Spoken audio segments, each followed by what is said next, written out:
أعوذ بالله من الشيطان الرجيم.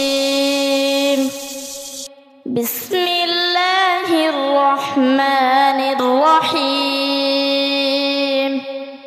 تبارك الذي بيده الملك وهو على كل شيء قدير. الذي خلق الموت والحياة ليبلوكم أيكم أحسن عملا وهو العزيز الغفور. الذي خلق 7 سماوات طباقا ما ترى في خلق الرحمن من تفاوت فارجع البصر هل ترى من فطور ثم ارجع البصر كرتين ينقلب إليك البصر خاسئا وهو حسير. ولقد زينا السماء الدنيا بمصابيح وجعلناها رجوما للشياطين وأعتدنا لهم عذاب السعير. وللذين كفروا بربهم عذاب جهنم وبئس المصير. إذا ألقوا سمعوا لها شهيقا وهي تفور تكاد تميز من الغيظ كلما ألقي فيها فوج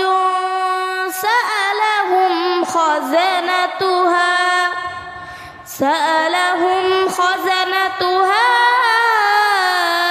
ألم يأتكم نذير قالوا بلى قد جاءنا نذير فكذبنا وقلنا ما نزل الله من شيء إن أنتم إلا في ضلال كبير.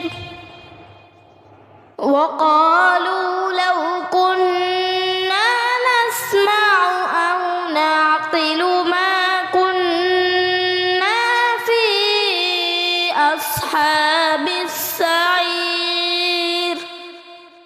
فاعترفوا بذنبهم فسحقا لأصحاب السعير. إن الذين يخشون ربهم بالغيب لهم مغفرة وأجر كبير. وأسروا قولكم أو اجهروا به إنه عليم بذات الصدور. ألا يعلم من خلق وهو اللطيف الخبير. هو الذي جعل لكم الأرض ذلولا فامشوا في مناكبها وكلوا من رزقه وإليه النشور. أأمنتم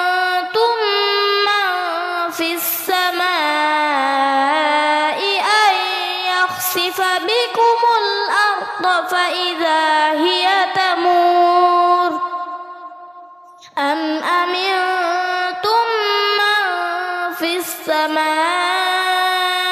أن يرسل عليكم حاصبا فستعلمون كيف نذير ولقد كذب الذين من قبلهم فكيف كان نكير أولم يروا إلى الطير فوقهم صافات ويقبض ما يمسكهن إلا الرحمن إنه بكل شيء بصير أمن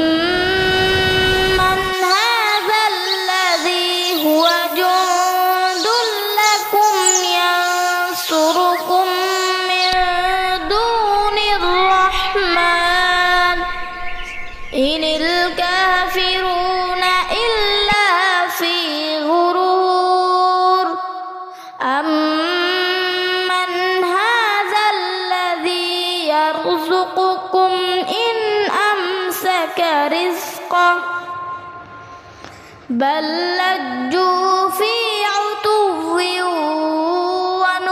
ونفور أفمن يمشي مكبا على وجهه أهدى أمن يمشي سويا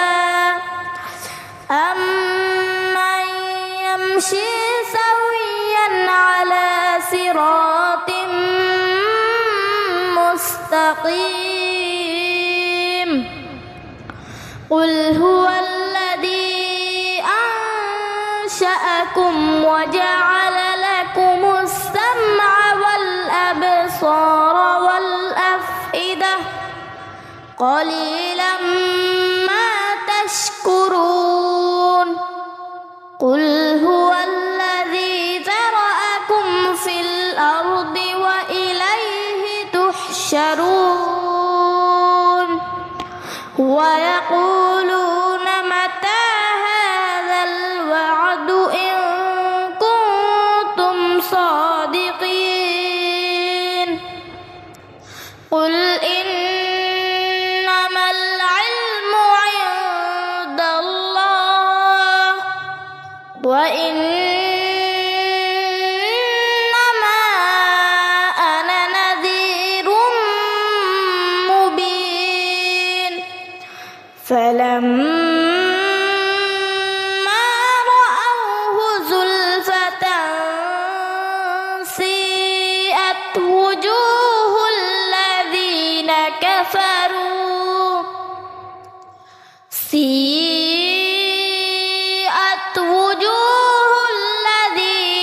كفروا وقيل لهم ما تدعون قل أرأيتم إن أهلكني الله ومن معي أو رحمنا فمن يجير الكافرين من عذاب أليم قل هو الرحمن آمنا به وعليه توكلنا فستعلمون من هو في ضلال مبين قل أرأيتم إن أصبح ماؤكم غورا فمن يأتيكم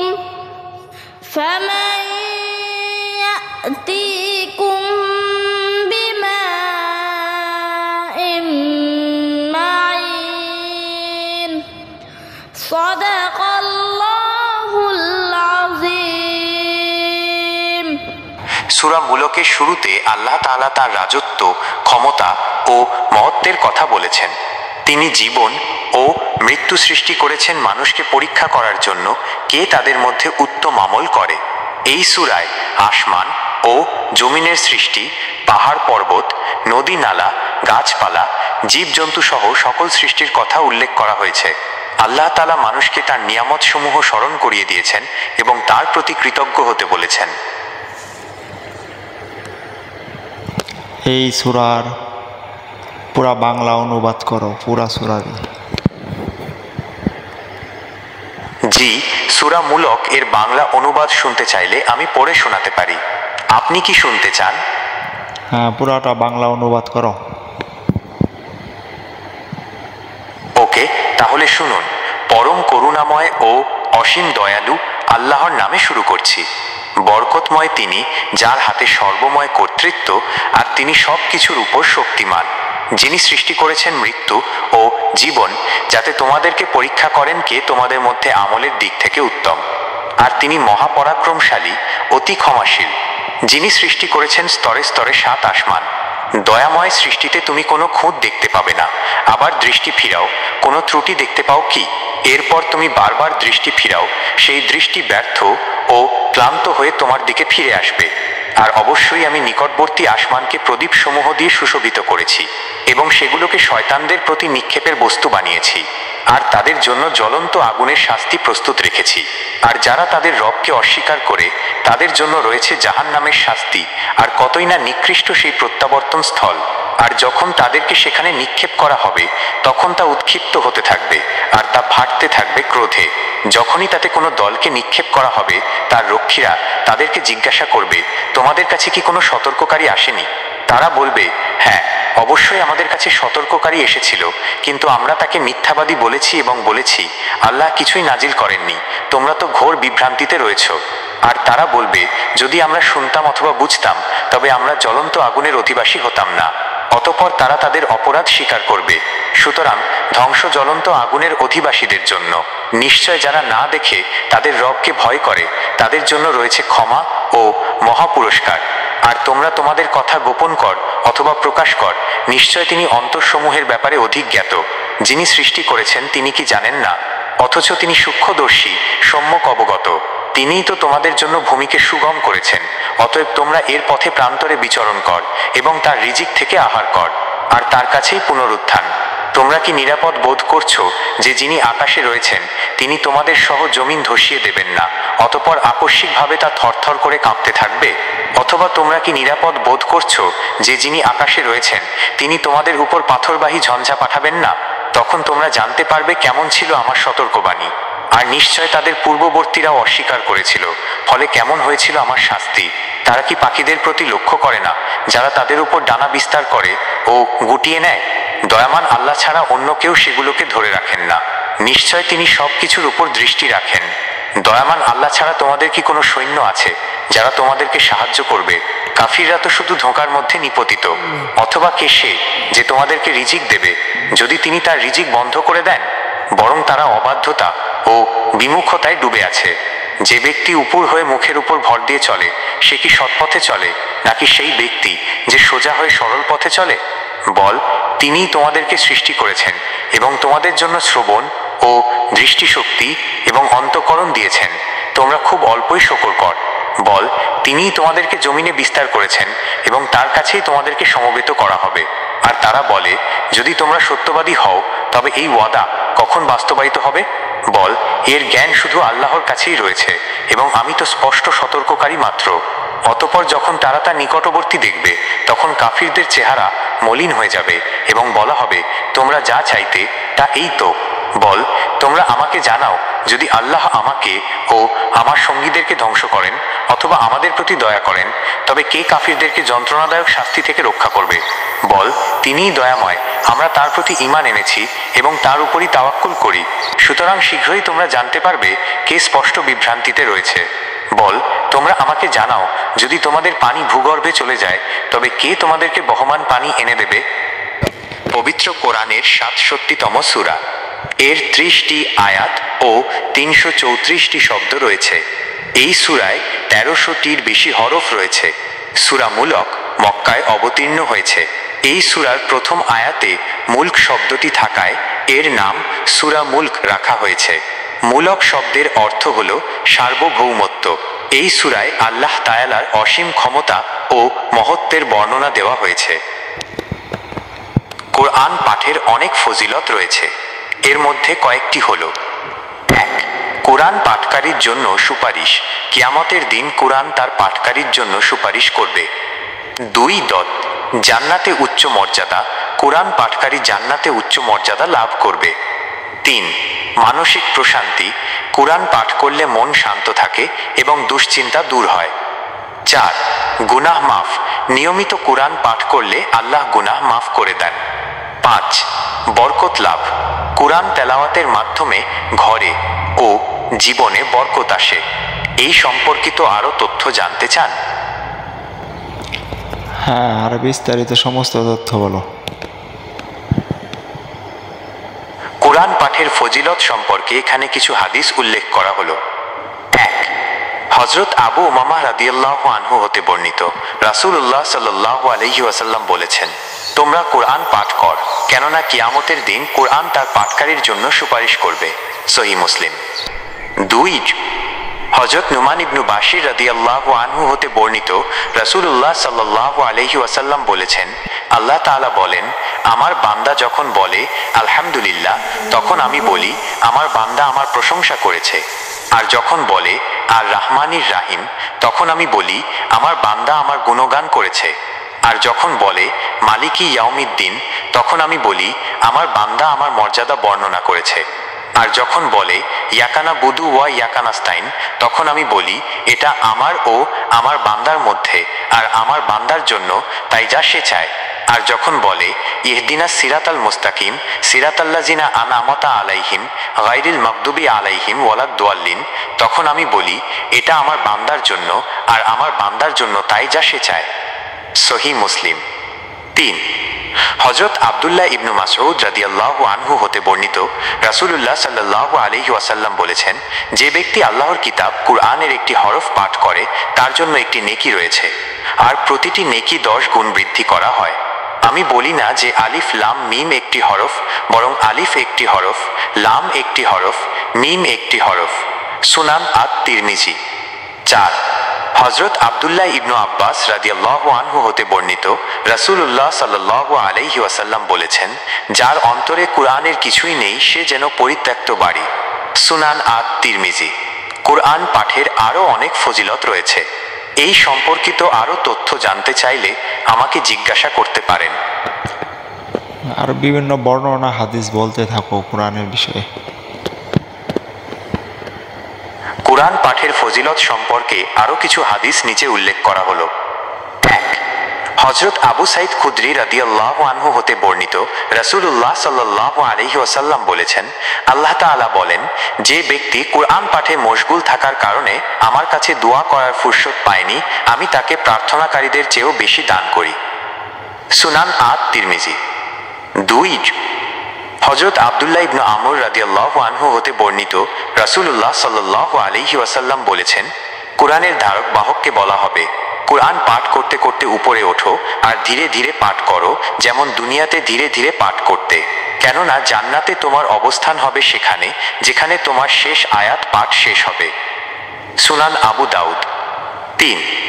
হযরত উসমান ইবনু আফফান রাদিয়াল্লাহু আনহু হতে বর্ণিত, রাসূলুল্লাহ সাল্লাল্লাহু আলাইহি ওয়াসাল্লাম বলেছেন, তোমাদের মধ্যে সর্বোত্তম ওই ব্যক্তি যে নিজে কোরআন শিখে এবং অন্যকে শেখায়। সহিহ বুখারী। 4. হযরত আয়েশা রাদিয়াল্লাহু আনহা হতে বর্ণিত, রাসূলুল্লাহ সাল্লাল্লাহু আলাইহি ওয়াসাল্লাম বলেছেন, কোরআনে দক্ষ ব্যক্তি সম্মানিত ফেরেশতাদের সাথে থাকবে, আর যে ব্যক্তি কোরআন পাঠ করে এবং তা পাঠ করতে কষ্ট হয় তার জন্য রয়েছে দ্বিগুণ সওয়াব। সহিহ বুখারী ও সহিহ মুসলিম। কোরআন পাঠের আরও অনেক ফজিলত রয়েছে। এই সম্পর্কিত আরও তথ্য জানতে চাইলে আমাকে জিজ্ঞাসা করতে পারেন। আরও বিভিন্ন হাদিস উল্লেখ করো, ধারাবাহিকভাবে বলতে থাকো। কোরআন পাঠের ফজিলত সম্পর্কে আরও কিছু হাদিস নিচে উল্লেখ করা হলো। 1. হযরত আবু হুরায়রা রাদিয়াল্লাহু আনহু হতে বর্ণিত, রাসূলুল্লাহ সাল্লাল্লাহু আলাইহি ওয়াসাল্লাম বলেছেন, যে ব্যক্তি কুরআন পাঠ করে এবং তার বিধান অনুযায়ী আমল করে, কিয়ামতের দিন তার পিতামাতাকে এমন একটি মুকুট পরানো হবে যার আলো সূর্যের আলোর চেয়েও উজ্জ্বল হবে। আর ওই ব্যক্তিকে বলা হবে, তুমি যেমন কুরআন মুখস্থ করেছো তেমনই আমল করো, ফলে তাকে প্রতিটি আয়াতের বিনিময়ে একটি করে মুকুট পরানো হবে। সুনান আবু দাউদ। 2 হযরত আব্দুল্লাহ ইবনু মাসউদ রাদিয়াল্লাহু আনহু হতে বর্ণিত, রাসূলুল্লাহ সাল্লাল্লাহু আলাইহি ওয়াসাল্লাম বলেছেন, তোমাদের কেউ যখন কুরআন পাঠ করে তখন সে যেন আল্লাহর সাথে কথা বলে, আর যখন সালাত আদায় করে তখন ফিরিশতারা তার জন্য দোয়া করে। মুসনাদ আহমদ। 3 হযরত আবু উমামা রাদিয়াল্লাহু আনহু হতে বর্ণিত, রাসূলুল্লাহ সাল্লাল্লাহু আলাইহি ওয়াসাল্লাম বলেছেন, তোমরা কুরআন পাঠ কর, কেননা কিয়ামতের দিন কুরআন তার পাঠকারীর জন্য সুপারিশ করবে। সহিহ মুসলিম। কুরআন পাঠের আরও অনেক ফজিলত রয়েছে। এই সম্পর্কিত আরও তথ্য জানতে চাইলে আমাকে জিজ্ঞাসা করতে পারেন। হ্যাঁ, আরও অনেক ধরনের তথ্য দাও কুরআন পাঠের। কুরআন পাঠের ফজিলত সম্পর্কে আরও কিছু হাদিস নিচে উল্লেখ করা হলো। 1 হযরত আবু হুরায়রা রাদিয়াল্লাহু আনহু হতে বর্ণিত, রাসূলুল্লাহ সাল্লাল্লাহু আলাইহি ওয়াসাল্লাম বলেছেন, যে ব্যক্তি কুরআন পাঠ করে এবং তার বিধান অনুযায়ী আমল করে, কিয়ামতের দিন তার পিতামাতাকে এমন একটি মুকুট পরানো হবে যার আলো সূর্যের আলোর চেয়েও উজ্জ্বল হবে। আর ওই ব্যক্তিকে বলা হবে, তুমি যেমন কুরআন মুখস্থ করেছো তেমনই আমল করো, ফলে তাকে প্রতিটি আয়াতের বিনিময়ে একটি করে মুকুট পরানো হবে। সুনান আবু দাউদ। 2 হযরত আব্দুল্লাহ ইবনু মাসউদ রাদিয়াল্লাহু আনহু হতে বর্ণিত, রাসূলুল্লাহ সাল্লাল্লাহু আলাইহি ওয়াসাল্লাম বলেছেন, তোমাদের কেউ যখন কুরআন পাঠ করে তখন সে যেন আল্লাহর সাথে কথা বলে, আর যখন সালাত আদায় করে তখন ফিরিশতারা তার জন্য দোয়া করে। মুসনাদ আহমদ। 3 হযরত আবু উমামা রাদিয়াল্লাহু আনহু হতে বর্ণিত, রাসূলুল্লাহ সাল্লাল্লাহু আলাইহি ওয়াসাল্লাম বলেছেন, তোমরা কুরআন পাঠ কর, কেননা কিয়ামতের দিন কুরআন তার পাঠকারীর জন্য সুপারিশ করবে। সহিহ মুসলিম। কুরআন পাঠের আরও অনেক ফজিলত রয়েছে। এই সম্পর্কিত আরও তথ্য জানতে চাইলে আমাকে জিজ্ঞাসা করতে পারেন। সূরা মুলকের ফজিলত বর্ণনা করো। সূরা মুলকের অনেক ফজিলত রয়েছে। এই সূরা পাঠ করলে কবরের আযাব থেকে মুক্তি পাওয়া যায় এবং কিয়ামতের দিন আল্লাহ তাআলা এই সূরার পাঠকারীর জন্য সুপারিশ করবেন। এই সূরায় আল্লাহ তাআলার ক্ষমতা ও মহত্বের বর্ণনা দেওয়া হয়েছে। সূরা মুলক নিয়মিত পাঠ করলে ঈমান বৃদ্ধি পায় এবং আল্লাহর প্রতি বিশ্বাস দৃঢ় হয়। তুমি আরবিতে সূরা মুলক পাঠ করো। আপনি চাইলে আমি সূরা মুলক তিলাওয়াত করতে পারি, তবে আমি আরবিতে কুরআন পড়তে পারি না। আপনি যদি চান তবে আমি বাংলা অনুবাদ পড়ে শোনাতে পারি। জান্নাত হলো চিরস্থায়ী সুখের স্থান, যেখানে মুমিন বান্দারা তাদের সৎকর্মের পুরস্কার হিসেবে অনন্ত শান্তি ও আনন্দ উপভোগ করবে। কুরআনে জান্নাতের বিভিন্ন নেয়ামতের বর্ণনা দেওয়া হয়েছে, যেমন চিরসবুজ উদ্যান, প্রবাহিত নদী, সুস্বাদু ফল, আরামদায়ক আসন, পবিত্র সঙ্গী ও আল্লাহর সাক্ষাৎ। হাদিসে জান্নাতের আরও কিছু নেয়ামতের কথা উল্লেখ আছে, যেমন সোনার তৈরি প্রাসাদ, মুক্তাখচিত তাঁবু, সুগন্ধিযুক্ত মাটি ও মনোহর পাখি। জান্নাতের সবচেয়ে বড় নেয়ামত হল আল্লাহর সন্তুষ্টি ও সান্নিধ্য লাভ। জান্নাতের যত ধরনের নিয়ামতের সবকিছু উল্লেখ করতে থাকো বিভিন্ন হাদিস থেকে।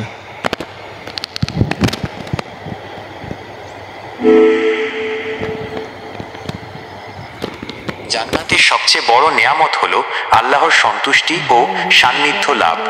জান্নাতীরা আল্লাহর সাথে কথা বলতে পারবে ও তার সৌন্দর্য উপভোগ করতে পারবে। প্রিয় ভাই ও বোনেরা, আজ আমরা আলোচনা করব কুরআন শরীফের একটি মহান সূরা, সূরা মুলক এর ফজিলত ও উপকারিতা নিয়ে। সূরা মুলক কুরআনের 29তম পারায়, এটি মোট 30 আয়াত বিশিষ্ট একটি সূরা। আল্লাহ সুবহানাহু ওয়া তাআলা এই সূরায় নিজ মহিমা, কুদরত, সৃষ্টির রহস্য এবং বান্দাদের জন্য শিক্ষা বর্ণনা করেছেন। কিন্তু এর সাথে আছে এমন কিছু বিশেষ ফজিলত যা হাদিসে স্পষ্টভাবে উল্লেখ আছে। যে মুমিন এই সূরা তেলাওয়াত করবে তার জীবনে কবরের আযাবে এবং আখিরাতে বিশেষ রহমত লাভ করবে। নাম সূরা মুলকের সূরা মুলকের নাম ও পরিচিত। আল মুলক শব্দের অর্থ হলো শাসন, রাজত্ব, অধিপত্য। এই সূরায় আল্লাহর মালিকানা ও কুদরতে স্পষ্টভাবে প্রকাশ করা হয়েছে। একে আল মানিয়া নামেও ডাকা হয় কারণ এটি কবরের আযাব থেকে রক্ষা করে। হাদিসে সূরা মুলকের ফজিলত রাসূলুল্লাহ সাল্লাল্লাহু আলাইহি সাল্লাম বলেছেন, সূরা মুলক হলো কবরের আযাব থেকে রক্ষাকারী সূরা। অপর এক হাদিসে এসেছে, কুরআনে 30 আয়াত বিশিষ্ট একটি সূরা আছে যা তার তেলাওয়াতকারীকে কবরের শাস্তি থেকে রক্ষা করবে। সেই সূরা হলো তাবারাকাল্লাযী বিয়াদিহিল মুলক। 3 আব্দুল্লাহ ইবনে মাসউদ রাদিয়াল্লাহু আনহু বলেছেন, আমরা সাহাবারা একে আলমানিয়া বলতাম কারণ এটি কবরের আযাব থেকে বাঁচায়। কবরের আযাব থেকে রক্ষাকারী সূরা। ভাই ও বোনেরা, কবরের আযাব সত্য। হাদিসে এসেছে, কবর হলো হয় জান্নাতের বাগানগুলোর একটি বাগান, নয় জাহান্নামের গর্তগুলোর একটি গর্ত। কবরের অন্ধকার, একাকিত্ব এবং কঠিন আযাব থেকে বাঁচতে হলে আমাদের আমল করতে হবে। আর সূরা মুলক হলো সেই সূরা যা নিয়মিত পড়লে কবরের আযাব থেকে রক্ষা করবে। প্রতিদিন রাতে তেলাওয়াতের নির্দেশ। রাসূল সাল্লাল্লাহু আলাইহি ওয়াসাল্লাম বলেছেন, যে ব্যক্তি প্রতি রাতে সূরা মুলক তেলাওয়াত করবে আল্লাহ তাকে কবরের শাস্তি থেকে রক্ষা করবেন। তাহলে ভাই ও বোনেরা, আমাদের চেষ্টা করতে হবে প্রতিদিন রাতে ঘুমানোর আগে অন্তত একবার সূরা মুলক পড়ে নেওয়ার।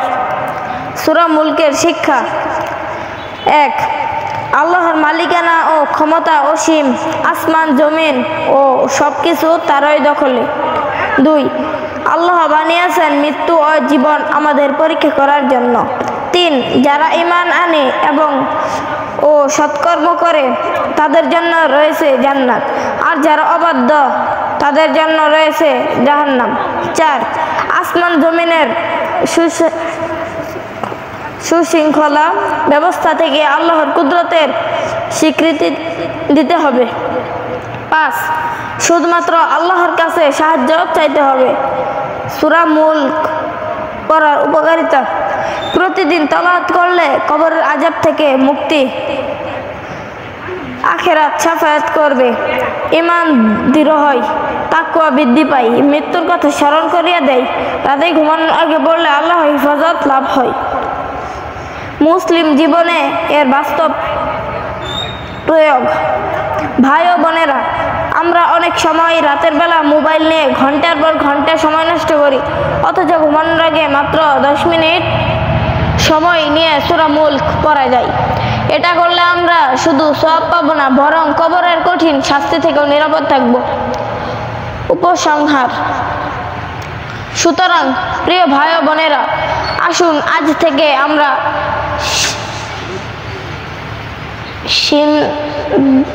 সিদ্ধান্ত নেই প্রতিদিন রাতে ঘুমানোর আগে আমরা সূরা মুলক পড়ব, আমাদের পরিবারকেও শেখাবো, কারণ এটি হলো এমন একটি সূরা যা আমাদের কবর ও আখিরাতের সঙ্গী হবে। আল্লাহ তাআলা আমাদের সবাইকে সূরা মুলক পড়ার তৌফিক দান করুন। আল্লাহ আমাদেরকে কবর আযাব থেকে রক্ষা করুন এবং আখিরাতে জান্নাতুল ফেরদাউস নসিব করুন। আমিন। হ্যাঁ ভাই ও বোনেরা, আমরা সূরা মুলক শেখার চেষ্টা করব। যারা আরবি পারি তারা মুখস্থ করব, আর যারা আরবি পারি না তারা একজন উস্তাদের কাছে যায় শিখে নেব। ইলম শিক্ষা করা প্রত্যেক মুসলমানের উপর ফরজ। তাই তো আমাদের সব সময় ওইটুক এলেম রাখতে হবে যেটুকু এলেম থাকলে আমরা কোরআন হাদিস মেনে চলতে পারবো। আপনাকে আমাকে বড় মাওলানা মুফতি হতে হবে তা কোনো কথা নয়, কিন্তু জীবনে চলতে গেলে যেটুকু এলেম প্রয়োজন সেইটুকু ইসলামিক জ্ঞান এলেম তো অবশ্যই লাগবে। তা না হলে আপনি দিনের পথে অটুট থাকতে পারবেন না, আপনার সন্তানদেরকে মানুষ করতে পারবেন না। তাই তো আমাদের সবসময় সহিভাবে সহি শুদ্ধের সাথে কোরআন পড়া শিখতে হবে, সঠিকভাবে নামাজ পড়া শিখতে হবে। ইসলামের প্রত্যেকটা কাজ প্রত্যেকটা কর্ম সঠিকভাবে আমাদের জানতে হবে। যদি আমরা সঠিকভাবে জানতে পারি, সঠিকভাবে মানতে পারি, তবে রব্বুল আলামিন আমাদের উপর খুশি হবেন এবং আমাদেরকে কাল কিয়ামতের দিন হিসাবের আমলনামা সহজ করে দেবেন। সমস্ত ভুলভ্রান্তি মানুষের থাকেই, কিন্তু ক্ষমা পাওয়ার জন্য আল্লাহ রাব্বুল আলামিনের কিছু ভালো ভালো কাজও থাকতে হয়। কিছু বড় বড় ভালো ভালো কাজ থাকলে সেই উসিলাতে আল্লাহ রাব্বুল আলামিন কাল কিয়ামতের দিন মাফ করে দিতে পারেন ইনশাআল্লাহ। তাহলে আসুন আমরা প্রতিদিন নিয়মতান্ত্রিক সূরা মুলক পাঠ করি। সূরা মুলক শেখার জন্যে আমি এখন আপনাদের সামনে সূরা মুলক আরেকবার উপস্থাপন করছি, আপনারা শুনেন, শুনে মুখস্থ করার চেষ্টা করেন। আউযু বিল্লাহি মিনাশ শাইতানির রাজীম। বিসমিল্লাহির রহমানির রহিম। তাবারাকাল্লাযী বিয়াদিহিল মুলকু ওয়া হুয়া আলা কুল্লি শাইইন কাদির। আল্লাযী খালাকাল মাউতা ওয়াল হায়াতা লিয়াবলুয়াকুম আইয়ুকুম আহসানু আমালা ওয়া হুয়াল আজিজুল গফুর। الذي خلق 7 سماوات طباقا ما ترى في خلق الرحمن من تفاوت فارجع البصر هل ترى من فتور ثم ارجع البصر كرتين ينقلب إليك البصر خاسئا وهو حسير ولقد زينا السماء الدنيا بمصابيح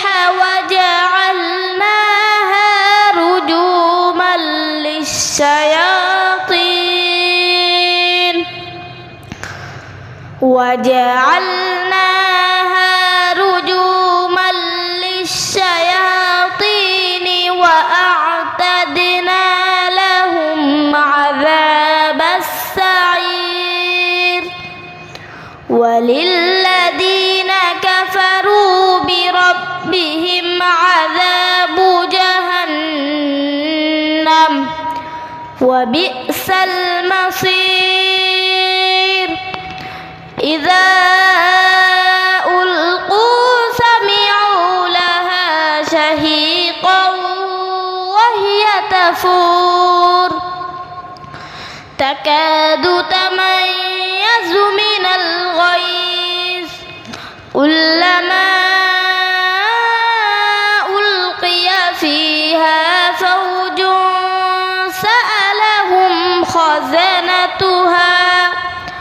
سألهم خزنتها ألم يأتكم نذير قالوا بلى قد جاءنا نذير فكذبنا وقلنا ما نزل الله من شيء إن أنتم إلا في ضلال كبير وقالوا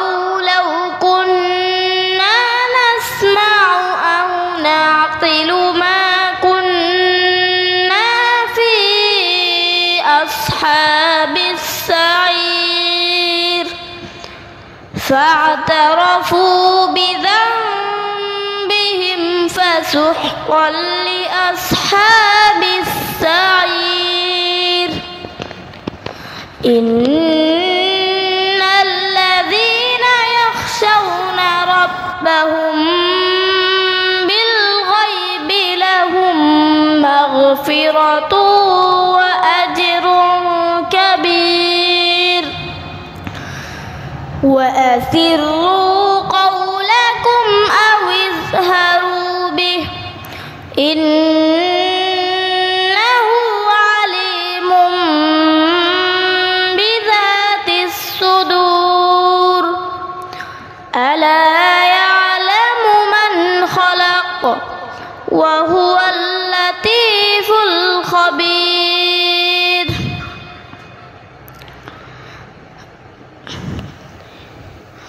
قل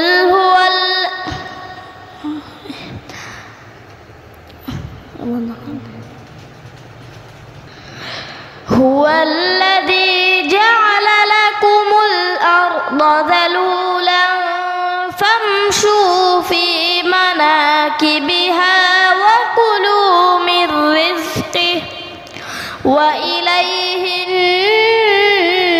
النشور أأمنتم من في السماء أن يخسف بكم الأرض فإذا هي تمور أم أمنتم من في السماء أن يرسل عليكم حاصبا فستعلمون كيف نذير ولقد كذب الذين من قبلهم فكيف كان نكير أولم يروا إلى الطير فوقهم صافات ويقبض ما يمسكهن إلا الرحمن إنه بكل شيء بصير أمن هذا الذي هو جند لكم ينصركم من دون الرحمن إن الكافرون إلا في غرور أمن هذا الذي يرزقكم إن أمسك رزقه بل لجوا في عتو ونفور أفمن يمشي مكبا على وجهه أهدى أمن يمشي سويا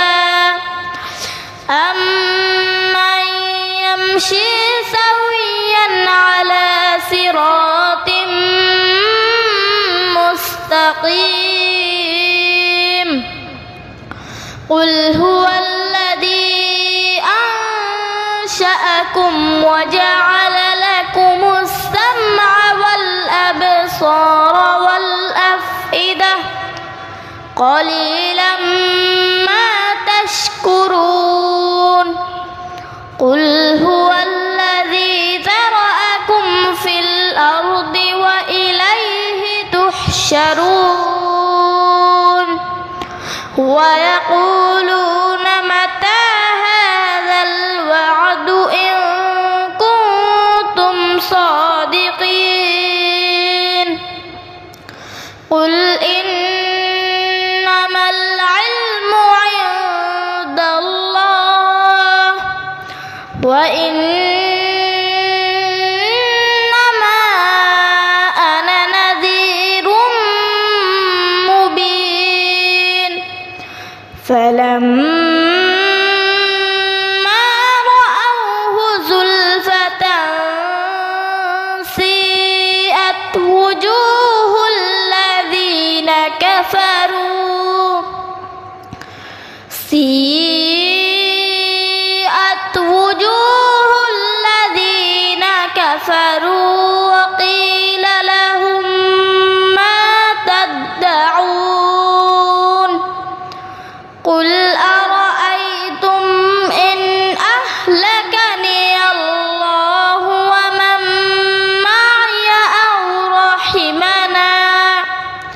فمن يجير الكافرين من عذاب أليم قل هو الرحمن آمنا به وعليه توكلنا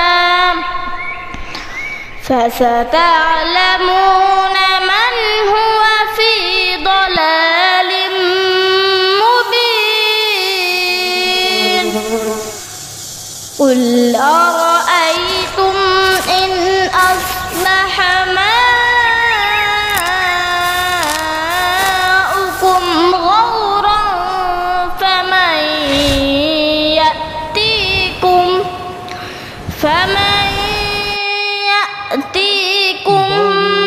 بماء معين صدق الله العظيم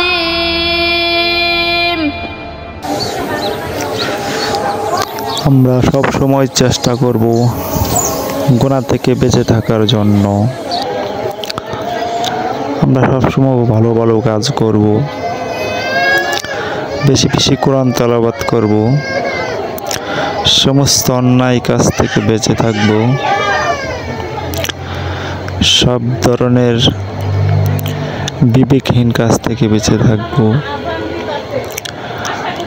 খারাপ লোকদের সাথে আমরা চলবো না। আমরা সবসময় আল্লাহ বুজুর্গ ব্যক্তিদের সাথে চলবো, যার সাথে যার মহাব্বত তার সাথে তার কিয়ামত। হাদিসে রয়েছে আমাদের জীবন খুব ক্ষণস্থায়ী, অল্প সময় নিয়ে আমরা পৃথিবীতে এসেছি। পরকালের সময় তুলনায় এটা সামান্য থেকে সামান্য সময়। এই ক্ষণস্থায়ী জীবনে আমাদের পরকালের সমস্ত রোজগার করে নিতে হবে। এখানে আপনি যত আমল করবেন সেই আমলের বরকতে জান্নাতে আপনার জন্য বালাখানা তৈরি হবে, গাছপালা তৈরি হবে।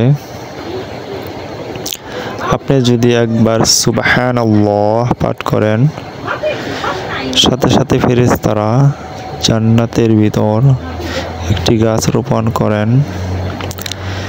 সেই গাছটা এতটাই বড়, হাদিসে এসেছে সেই গাছের ছায়া যদি একটি তেজি দ্রুতগামী ঘোড়া নিয়ে আপনি দৌড়াতে থাকেন, 500 বছর সময় লাগবে সেই ছায়া পার হতে। সুবহানাল্লাহ। তাহলে আমরা বেশি বেশি জিকির আজগার করব। সুবহানাল্লাহ, আলহামদুলিল্লাহ, আল্লাহু আকবার। এই জিকিরগুলো আল্লাহ রাব্বুল আলামিনের কাছে সবচাইতে প্রিয়। তাতে বেশি বেশি আমরা জিকির করব। বেশি বেশি জিকির করলে আপনার কল্প ক্লিয়ার হবে। গুনাহ করতে করতে হাদিসে রয়েছে কলবের ভিতর কালো কালো দাগ পড়ে যায়। সেই দাগ দূর করতে হলে আপনাকে বেশি বেশি বলতে হবে লা ইলাহা ইল্লাল্লাহ, লা ইলাহা ইল্লাল্লাহ, লা ইলাহা ইল্লাল্লাহ, লা ইলাহা ইল্লাল্লাহ, লা ইলাহা ইল্লাল্লাহ, লা ইলাহা ইল্লাল্লাহ, লা ইলাহা ইল্লাল্লাহ, লা ইলাহা ইল্লাল্লাহ, লা ইলাহা ইল্লাল্লাহ, লা ইলাহা ইল্লাল্লাহ, লা ইলাহা ইল্লাল্লাহ। এর জীবন কাহিনী এক কথায় শেষ করা সম্ভব নয়, তবু আমি চেষ্টা করছি তার জীবনের কিছু গুরুত্বপূর্ণ ঘটনা তুলে ধরতে। জন্ম ও শৈশব। মহানবী হজরত মুহাম্মদ সাহা 570 খ্রিস্টাব্দে মক্কা নগরীতে জন্মগ্রহণ করেন। তার পিতার নাম ছিল আবদুল্লাহ এবং মাতার নাম আমিনা। জন্মের আগেই তিনি পিতাকে হারান এবং 6 বছর বয়সে মাতাকেও হারান। এরপর তিনি দাদা আব্দুল মুত্তালিবের কাছে লালিত পালিত হন। দাদার মৃত্যুর পর চাচা আবু তালিবের আশ্রয়ে বড় হন। নবুয়ত লাভ। 40 বছর বয়সে হেরা গুহায় ধ্যান করার সময় হজরত জিব্রাইল এর মাধ্যমে আল্লাহর প্রথম ওহী লাভ করেন। এরপর তিনি ইসলাম প্রচার শুরু করেন। মক্কা থেকে মদিনা হিজরত।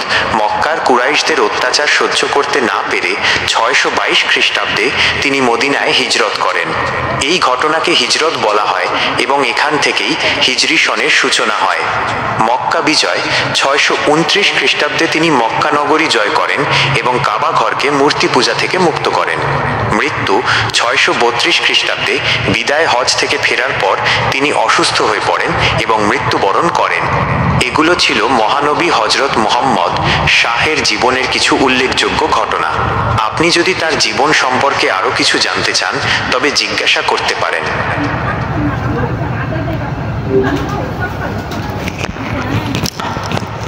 হ্যাঁ, এখন আমাদের কিছু প্রশ্ন। কোরআনটা কিভাবে অবতীর্ণ হলো, পুরোপুরি ইতিহাস বলো।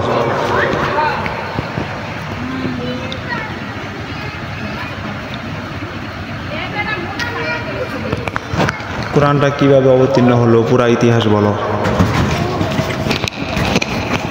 কুরআন শরীফ অবতীর্ণ হওয়ার ইতিহাস বেশ চমকপ্রদ।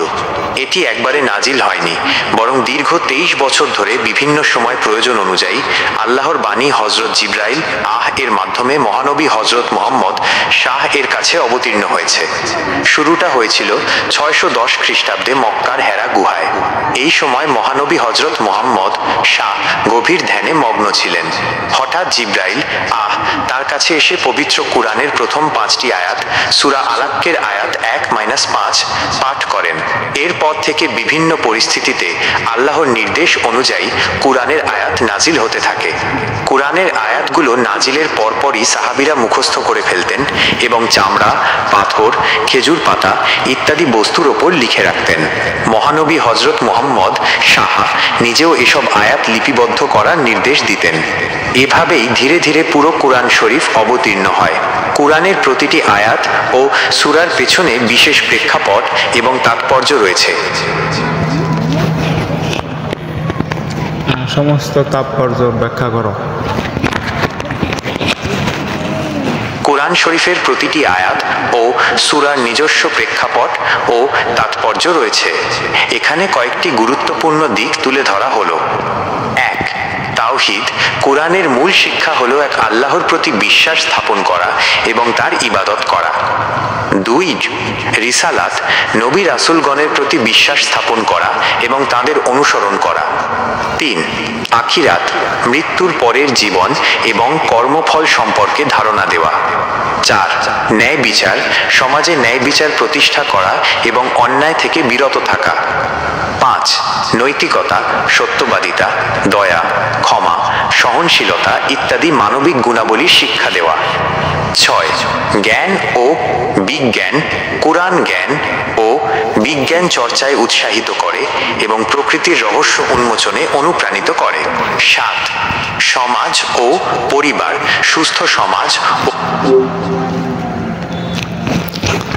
আলহামদুলিল্লাহ, আমরা অনেক কিছু জানলাম।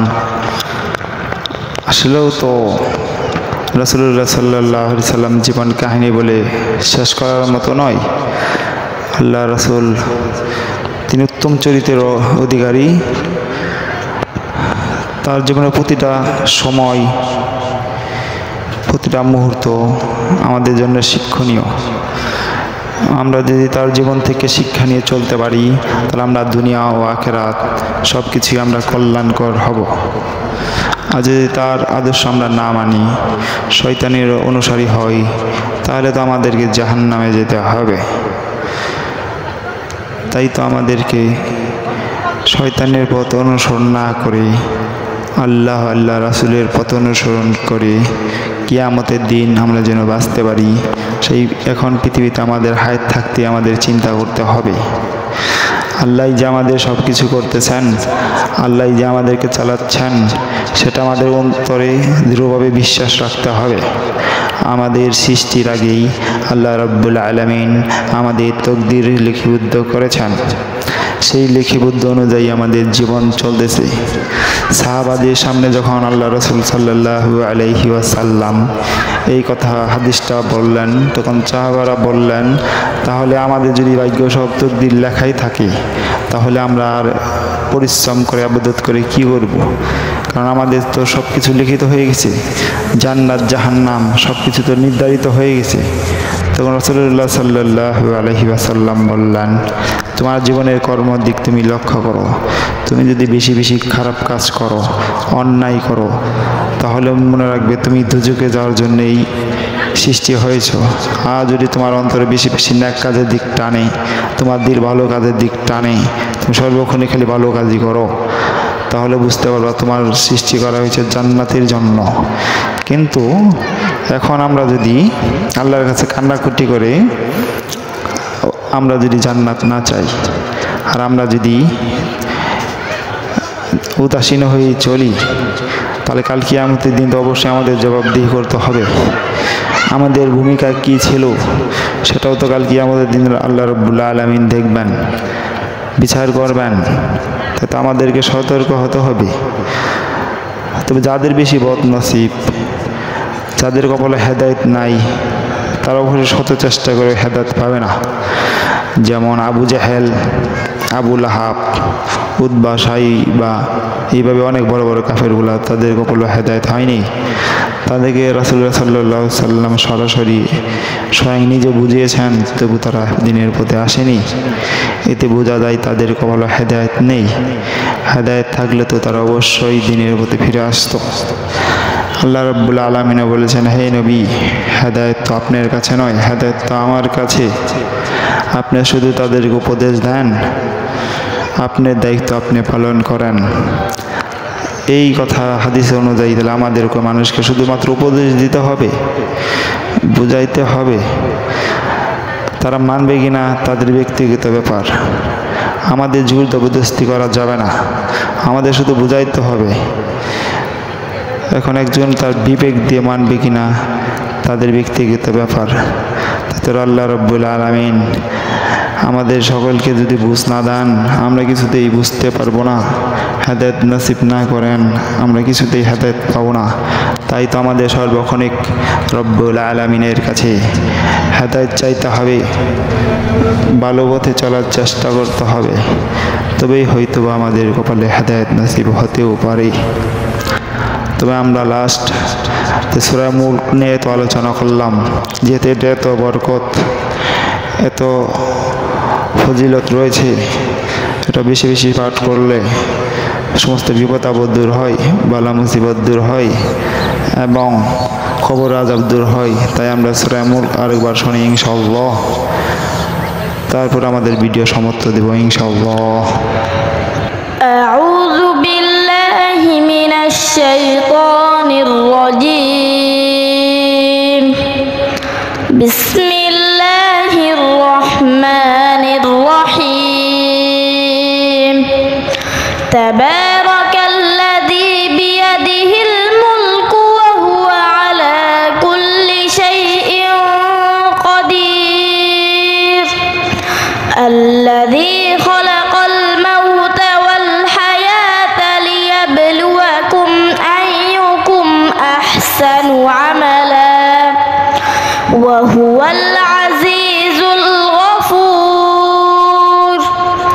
আল্লাযী খালাকা সাবআ সামাওয়াতিন তিবাকা মা তারা ফি খালকির রহমানি মিন তাফাউত ফারজি'ল বাসরা হাল তারা মিন ফুতুর সুম্মা ارجع البصر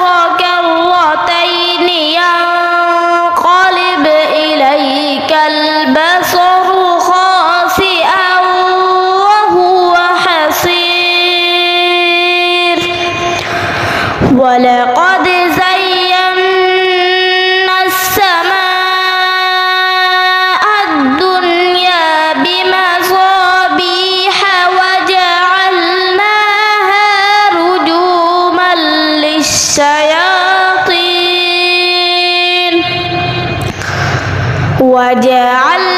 وجعلناها رجوما للشياطين وأعتدنا لهم عذاب السعير وللذين كفروا بربهم عذاب جهنم وبئس المصير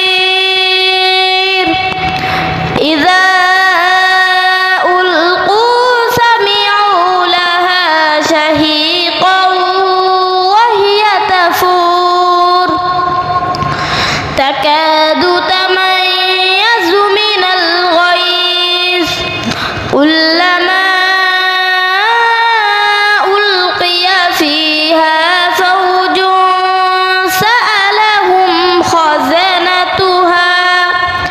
سألهم خزنتها ألم يأتكم نذير قالوا بلى قد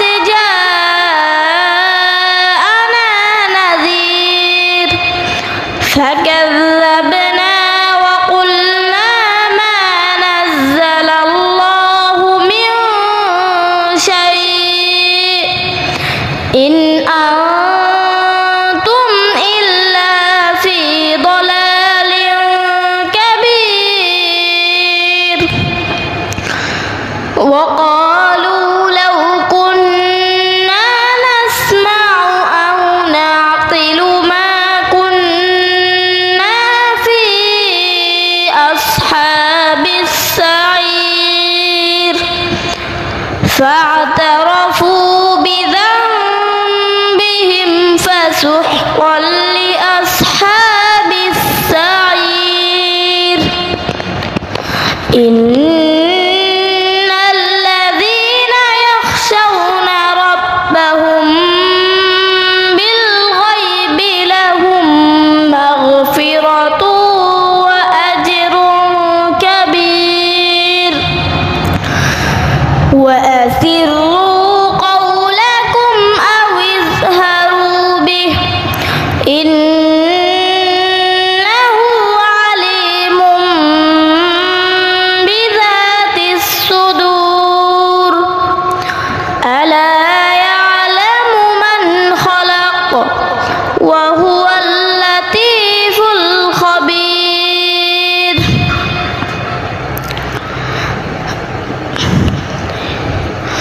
قل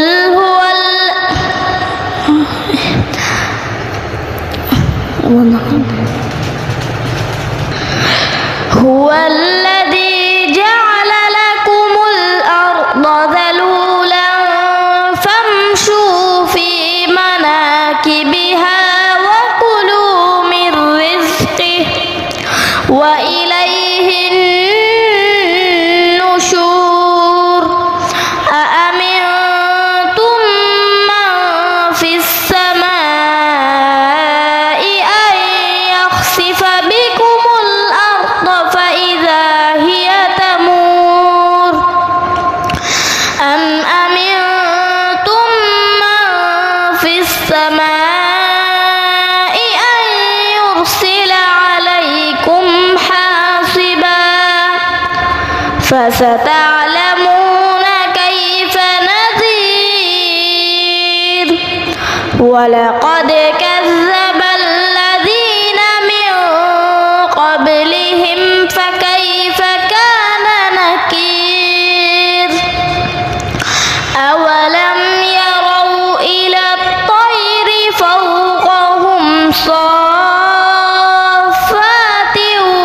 ويقبض ما يمسكهن إلا الرحمن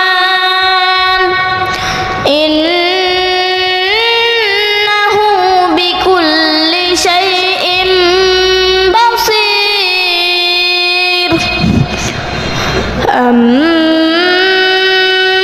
هذا الذي هو جند لكم ينصركم من دون الرحمن إن الكافرون إلا في غرور أمن هذا الذي يرزقكم إن أمسك رزقه بل لجوا في عتو ونفور أفمن يمشي مكبا على وجهه أهدى أمن يمشي سويا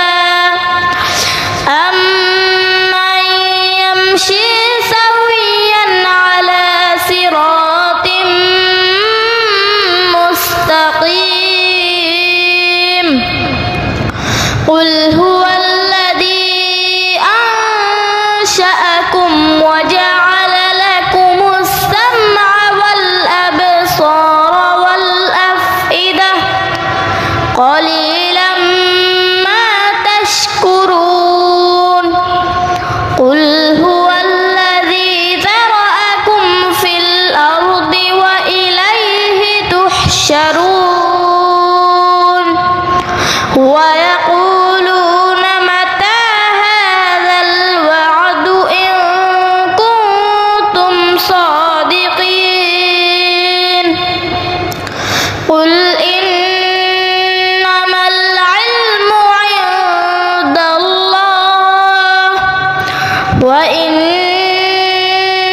وإنما أنا نذير مبين فلما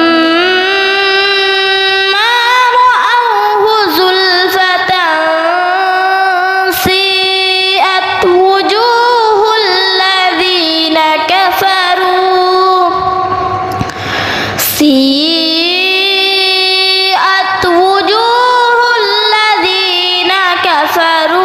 وقيل لهم ما تدعون قل أرأيتم إن أهلكني الله ومن معي أو رحمنا فمن يجير الكافرين من عذاب أليم قل هو الرحمن آمنا به وعليه توكلنا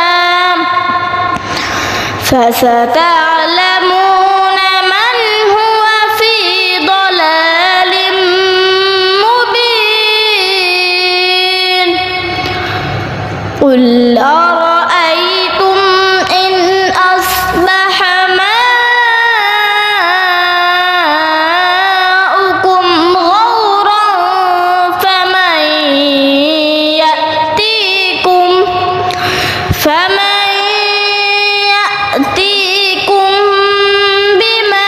بماء معين صدق الله العظيم আলহামদুলিল্লাহ আমাদের ভিডিও শেষ পর্যায়ে চলে এসেছি আমরা এখন আল্লাহ রাব্বুল আলামিনের শুকরিয়া আদায় করে আমরা ভিডিও শেষ করব আমরা সব সময় কোরআন তেলাওয়াত করব ভালোভাবে চলব দ্বীনের পথে চলব আল্লাহর প্রতি বিশ্বাস রাখব রাসূলের অনুসরণ করব তবেই আমরা দুনিয়া ও আখিরাতের কল্যাণ পাব এখন আপনাদের সামনে আমার ছেলে নুমান একটি সূরা ফাতিহা পাঠ করিবে তার পাঠের পরেই আমরা ভিডিও শেষ করে দেব ইনশাআল্লাহ এখন সে সূরা ফাতিহা পাঠ করবে আপনারা ধৈর্যের সাথে মনোযোগ সহকারে শুনবেন আশা করি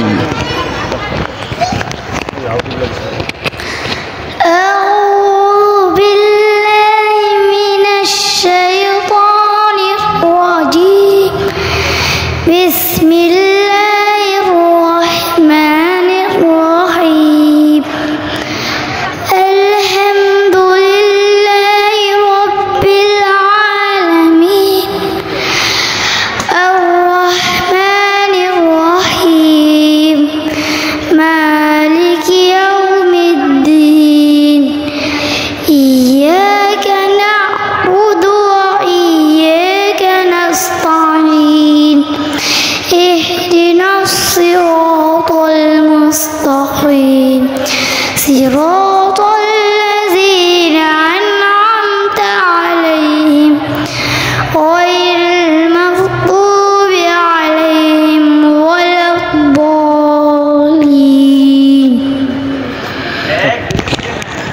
তার গলা ভেঙে গেছে, তাই তো তার পড়তে অনেক কষ্ট হচ্ছে, তাই তো তাকে আর পাঠ করতে বললাম না।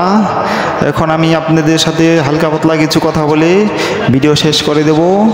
ভিডিও শেষ পর্যায়ে আমরা চলে এসেছি। আমরা এতক্ষণ যাই কথাবার্তা শুনলাম, কথাবার্তার ভিতরে যা ভুলভ্রান্তি হয়েছে আপনারা সকলেই ক্ষমা দৃষ্টিতে দেখবেন। মানুষ মাত্রই ভুল হতে পারে, তাই তো আমারও ভুল হতে পারে। তো এখন আপনাদের কাছ থেকে বিদায় নেব। বিদায় নিয়ে আর আগে একটি কথা বলতে চাই যে দুনিয়ার জীবন সামান্য অল্প কিছু দিনের জন্য, আমরা যে কোনো মুহূর্তে চলে যেতে পারি। এখানে পৃথিবীতে আসা সিরিয়াল আছে, কিন্তু যাওয়ার সিরিয়াল নেই। সন্তানের আগে বাপ চলে যায়, বাপের আগে সন্তান চলে যায়, দাদার আগে নাতি চলে যায়, নাতির আগে দাদা চলে যায়। তাই তো বলা যায় না কার কখন মৃত্যু সিরিয়াল আসে, যে কোনো মুহূর্তে আমরা চলে যেতে পারি। তাই চলে যাওয়ার আগেই আমাদের পরকালের সামানা গুছিয়ে নিতে হবে। সেই সামানা হচ্ছে আল্লাহর হুকুম মানা, নবীর সুন্নত তরিকায় চলা। তাহলেই কিয়ামতের দিন আপনার আমলনামা হবে ভারী। আমলনামা ভারী হলেই আপনি জান্নাতের জন্যে উপযুক্ত হয়ে যাবেন। আর যদি আমলনামা হালকা হয়ে যায়, গুনার পাল্লা ভারী হয়ে যায়, তবেই তো চির জাহান্নামী হতে হবে, ভয়ঙ্কর কঠিন শাস্তির মুখোমুখি হতে হবে। সেটা তো আমরা সহ্য করতে পারবো না। তাই তো এখনই আমাদের সাবধান হতে হবে, দিনের পথে চলতে হবে, হিংসামি বাদ দিতে হবে, মানুষের বিপদ বাদ দিতে হবে, জুয়া বাদ দিতে হবে, সব ধরনের বেবিচার গুনাহ থেকে ফিরে আসতে হবে। তবেই তো রব্বুল আলামিন আমাদের উপরে খুশি হবে। তাই তো এখন আমরা ভিডিওটা শেষ করব। শেষ করার আগে সূরা মুলকের এতক্ষণ আলোচনা হয়েছে, সেই মুলক আপনারা শিখবেন, প্রতিদিন পাঠ করবেন, তবে ইনশাল্লাহ কবরের আযাব দূর হবে। দুনিয়াতেও যত পেরেশানি অশান্তিতে আছেন দূর হয়ে যাবে।